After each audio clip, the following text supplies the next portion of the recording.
Et maintenant, un bon Boitecast. Okay, hi everyone. I'm in front of Friedman Green Hair Freezer. That's a 2F Spiel. Okay, hi Friedman. Hello.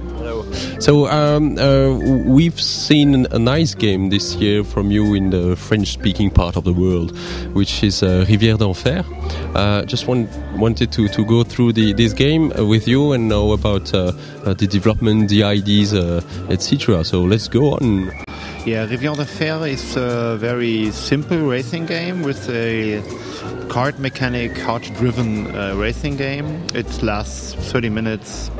It's just family style, but there are two main interests in there. You don't hopefully. You don't have only one figure to go to the goal. You have at least two, maybe three, depending on how many players. And you have the cards for each of your figure, and you mix them, and you have three of these cards in your hand. So you're not only having different numbers on your hand, you have different numbers for the different pawns on your hand. So you have to manage to coordinate that you can push yourself in the game forward with the leader. The far behind figure can push the other forward, but there are in the board there are different things you have to look on it. But this is the main part in first to manage with these two or three pawns. And the other part I already told, there is these boards. There are 12 different boards in there. 6 boards, printed onto both sides. Mm-hmm. And from the designing of the game, I was very happy that these two-person cards things, it was in there, but it was the idea to invent a very, very easy mechanic on the racing thing and do a lot of development in the boards. Mm-hmm. So if you put two boards together, each board has its own story. And there are 3 different main concepts for the boards. There are streams. Mm-hmm. So the streams normally leads back. So you can push other players in the streams, and you have to look where to stand not to be pushed. So there are boards especially designed with these streams where it is very difficult to look where come through and where it can push somebody. There are logs swimming on the water. There are you can only push 2 things at one time, and some boards are designed that way that a lot of logs are 3 in a row. So you have to push that way, then that way to come through this little maze. So, but if the others are in that maze, there are more to be pushed. So it is blocking and looking where to come through the best way. So this is the third aspect, and with the second aspect, the third aspect will be with the logs. As I told you, it's just you can only push 2 in one time. So you can build.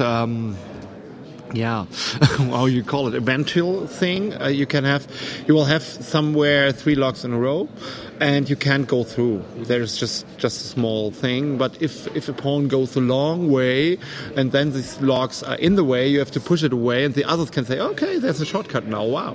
So these are 3 different aspects, and I had 12 boards to focus on all the 3 aspects in different ways on each of these boards. So if you play it once, you have not seen the whole game. So the design concept is to design the boards, and the mechanic was just it has to be good and easy. But my design concept was to design the boards in different ways. And from the very beginning, it was a race on the water with lumberjacks? No, it was not a race on the water with lumberjacks. It was just, first of all, it was the idea of a racing game with different boards. And therefore I thought what to do, and I just used a hex grid. It was just I tried to begin. So I just began and think, okay, easiest way is pawns, cards, with pawns, draw, because rolling a dice is more random than drawing cards, because so everybody has the same cards in the whole race. So So it's not depending on so much luck. So I decided just to do so. So I just began, and then I made very different boards with some kind of very strange board element things, just to look what will happen. And after working on it, the board's getting smaller and smaller, and found out that I only need these 2 elements, or 3 elements in a way. There's logs, streams, and blocking stones. Just not possible, to obstacles, and so therefore it began and was. First of all, I was thinking of whatever cave trolls running in a cave and pushing away big stone blocks, some kind of. But then I had these arrows on the board where you glide back, and it was not really in a cave. It was not really appealing. And then I found out that the water would do a better job, and then I had the problem with the stones, and I was thinking, okay, logs, they swim, fine. Wonderful, they block too. So it was on the development, and then found out that the best way to... The game has a feeling of being on the water. Yeah, absolutely. And then it came that I see, okay, if you're on the water, you can only push 2 times, because... in the water, it's not possible to push a lot of things because you're in the water and you're still swimming.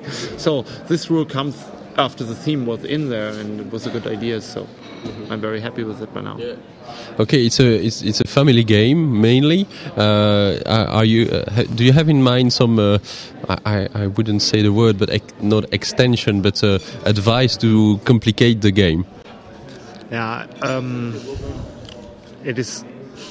I was working on being with different boards to make the game different. So I do think the mechanic, whenever there will be an expansion or whatever, the mechanic itself will be stable. But maybe I'll thinking of some kind of new elements for the boards to get more complicated boards, and then to have that. And I found out that if the gamers are accepting that it is a lot of gamers just try to have this. A lot of gamers playing a lot of games, they look at this and they say, oh no, there's no new mechanic in there, and some says, okay, I don't want to try it. But if you try it and play it not only once, and you play it twice to see that the design is in the boards, then the people love it, and they like to look, oh, I tried this board with that board, and they are not they accept that is innovation in there, but it's not to be seen so easily. So, and you can combine even 3 or 4 boards. So. Yeah. I've seen people playing with a lot of people I know. I have gamers say we only play with 3 boards, not with 2 boards in a row. And this is just I don't mind. It's a matter of feeling. Yeah, whatever you like. And I do think if I would be whatever, if my age was 8 or 10, I would like to have all boards. Whatever. So a lot of these gamers have little kids in the age 8 to 10, and they really love to have a game to play with the kids. So therefore, that's okay. Do you have some tactical advices to do to play? Yeah, there is. The non-gamers playing the game often think they have to play the highest card to go the farthest way. So just, I have a 1, 2, and a 5, so I play at 5. Yeah. But if you look at the game, you can often see that playing a 1 with the first person you have, and if you have a 5 for the second, then you can push with 5 the 1 near to you, so you have a lot more advantage for the rest of the game, because everybody has the same set of cards for each of the pawns. So if I push myself 5 times, I have played a 5 for 2 pawns, so I have another 5 in my deck without playing it. So this is the most advice to think of at first. You could even take profit of the streams to play. Yeah, you can take profit of the streams, but normally the boards are designed in that mean way that the streams are not good. Okay, thank you, Friedman. You're welcome. Yeah. Cheers.